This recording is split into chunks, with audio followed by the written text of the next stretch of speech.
পৃথিবী এক বিরাট নাট্যমঞ্চ। এই মঞ্চে ক্ষমতাধর নেতারাই নায়ক আর কোটি কোটি মানুষ দর্শক। আজ আমরা তুলনা করব দুই ভিন্ন স্বাদের চরিত্রকে। একজন হলেন আমেরিকার প্রেসিডেন্ট ডোনাল্ড ট্রাম্প, যার চুল যেন ঝড়ের কবলে থাকা ভুট্টোর ক্ষেত, অথচ কথাবার্তা যেন এক অনিয়ন্ত্রিত আগ্নেয়গিরি। অন্যজন হলেন রাশিয়ার প্রেসিডেন্ট ভ্লাদিমির পুতিন, যার দৃষ্টি ঠান্ডা, হাসি সংযত আর পদক্ষেপ যেন দাবার চাল। এই দুইজনকে ঘিরে আজকে আমাদের প্রশ্নটা সহজ: আইকিউ যুদ্ধে কে এগিয়ে? চলুন জেনে নেওয়া যাক। শুরুতেই বলা যাক আইকিউ আসলে কি জিনিস। আমরা যখন বলি আইকিউ, তখন সেটা কেবল অঙ্ক কষার মাপকাঠি নয়। আইকিউ হলো সমস্যা বুঝে সমাধান খুঁজে বের করার ক্ষমতা, যুক্তিকে কাজে লাগানো আর পরিস্থিতির ভেতর থেকে বের হওয়ার উপায় খুঁজে পাওয়া। একজন উচ্চ আইকিউ সম্পন্ন মানুষ সাধারণত দ্রুত সিদ্ধান্ত নিতে পারে আর একই সঙ্গে দীর্ঘমেয়াদী পরিকল্পনাও সাজাতে পারে। তবে এখানে একটি মজার ব্যাপার হলো, কোনো রাষ্ট্রপতির আসল আইকিউ টেস্ট করে বিশ্বকে জানানো হয় না, অথচ বিশ্ব যারা চালাচ্ছেন তাদের আইকিউ আসলে কতটুকু এটা জানা আমাদের সবারই একটি আকাঙ্ক্ষা। তাহলে চলুন আজ আমরা ইতিহাসের পাতা, রাজনীতির খবর আর বিশ্বজুড়ে মানুষের অভিজ্ঞতা মিশিয়ে একটা রঙিন তুলনা করে দেখি। শুরুতেই বলা যাক ডোনাল্ড ট্রাম্পকে নিয়ে।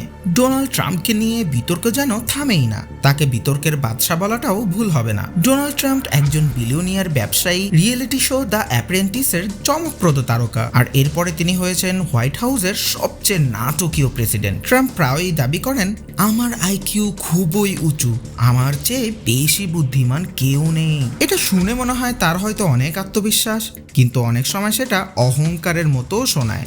মজার ব্যাপার হলো, তার সমর্থকরা বিশ্বাস করেন ট্রাম্প যেটাই করেন সেটা যেন একটা মাস্টার স্ট্রোক। কিন্তু সমালোচকেরা বলতেন ট্রাম্প নাকি বেশি ভাবেনি না, বরং হঠাৎ করে সিদ্ধান্ত নিয়ে ফেলেন। যেমন হঠাৎ করে বিদেশি নেতার সঙ্গে বৈঠকে ঢুকে যাওয়া, অথবা হঠাৎ করে টুইটে যুদ্ধ ঘোষণা করে ফেলা। তবে অস্বীকার করা যাবে না, মিডিয়া নিয়ন্ত্রণে তার ছিল অসাধারণ দক্ষতা, যা হয়তো এখনো আছে। ডোনাল্ড ট্রাম্পের একটি টুইট পারে পুরো দুনিয়ার শিরোনাম হতে। তাহলে প্রশ্ন আসে, মিডিয়ার খেলায় পারদর্শিতা সেটাও কি এক ধরনের আইকিউ? চলুন এবার দেখা যাক পুতিনের ব্যাপারে। পুতিনকে বলা হয় কেজিবির দাবারু, আর এই কেজিবি হচ্ছে রাশিয়ার গোয়েন্দা সংস্থা। ছোটবেলায় মার্শাল আর্টে প্রশিক্ষণ নিয়েছেন ভ্লাদিমির পুতিন। জুডোতে তিনি পেয়েছেন ব্ল্যাক বেল্ট। এই থেকেই বোঝা যায় শারীরিকভাবে তিনি কতটা দক্ষ। এরপরের জীবনে ভ্লাদিমির পুতিন প্রবেশ করলেন সোভিয়েত ইউনিয়নের কুখ্যাত গোয়েন্দা সংস্থা কেজিবিতে, আর এখানের অভিজ্ঞতা তাকে বানিয়েছে ঠান্ডা মাথার কৌশলী। ভ্লাদিমির পুতিনের স্বভাব হলো তিনি কথা কম আর কাজ করেন অনেক বেশি। বিশ্ব রাজনীতিতে তিনি নিজেকে এমন ভাবে দাঁড় করিয়েছেন যেন দাবার মাস্টার হিসাবে নিজেকে প্রতিষ্ঠা করেছেন।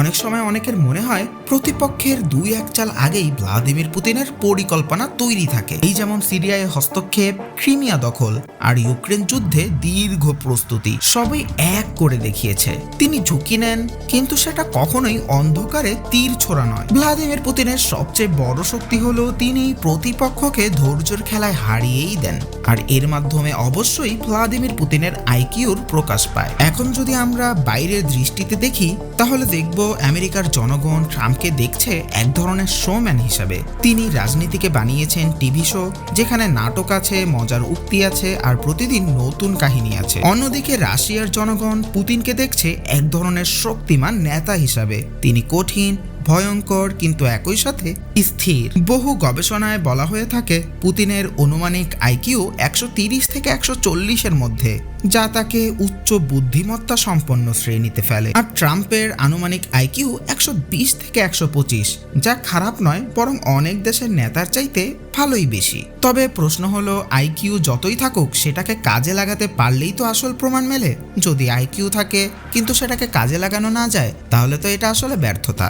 আর এখানেই শুরু হয় আসল তুলনা। এবার চলুন ট্রাম্পের হাস্যরস বনাম পুতিনের কৌশলের দিকে তাকানো যায়। ট্রাম্পকে যদি স্কুল জীবনের ছাত্র হিসেবে কল্পনা করি, তাহলে তিনি হবেন সেই ছাত্র যিনি পড়া পুরোপুরি বোঝেন না, কিন্তু পরীক্ষার হলে আত্মবিশ্বাসী ভঙ্গিতে এমন উত্তর লিখেন যে শিক্ষকও বিভ্রান্ত হয়ে যান। পুতিন আবার সেই ছাত্র যিনি পড়া মুখস্থ করেন না, বরং আগে থেকে কৌশল সাজিয়ে রাখেন, যেন প্রশ্ন যেভাবেই আসুক উত্তর তিনি বের করেই ফেলবেন। তাহলে প্রশ্ন হলো, কার আইকিউ বেশি কাজে লাগে?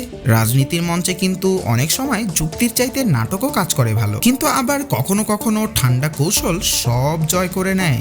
এবার চলুন কিছু হাস্যরসাত্মক তুলনা করা যাক। আচ্ছা বলুন তো, ট্রাম্পের আইকিউ কি? তার আইকিউ হলো টুইটে ঝড় তৈরির ক্ষমতা। আর পুতিনের আইকিউ, সেটা হলো রাজনীতির দাবা বোর্ডে ঘুঁটি চালার দক্ষতা। ট্রাম্পের সাফল্য কি? ট্রাম্পের সাফল্য হলো মিডিয়া তার হাতের পুতুল হয়ে যাওয়া।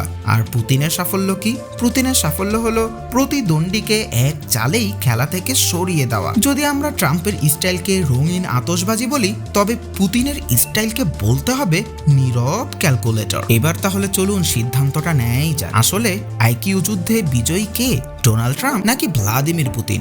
শেষমেশ বলা যায় ট্রাম্পের আইকিউ হলো নাটকীয়তার আইকিউ। তিনি জনতাকে হাসাতে পারেন, অবাক করতে পারেন, আবার রাগাতেও পারেন। আর পুতিনের আইকিউ হলো কৌশলের আইকিউ। তিনি দীর্ঘ পরিকল্পনায় রাজনীতির মানচিত্র পাল্টে দেন। তাহলে বিজয়ী হিসাবে কাকে ঘোষণা করা যায়? হয়তো পুতিন বইয়ের হিসাবে এগিয়ে আছেন, আর ট্রাম্প বিনোদনের হিসাবে অপ্রতিদ্বন্দ্বী।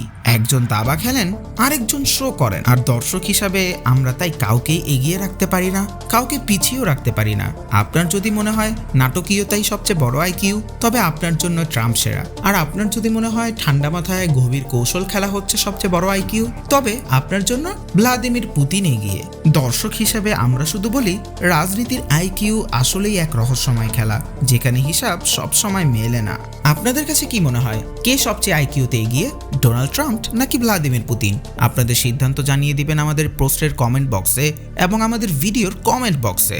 একই সাথে জানাবেন আপনাদের সামনে আর কি ধরনের ভিডিও প্রয়োজন আছে। সবাই ভালো থাকবেন এই প্রত্যাশায় বিদায় নিচ্ছি। আমাদের চ্যানেলের সাথেই থাকবেন।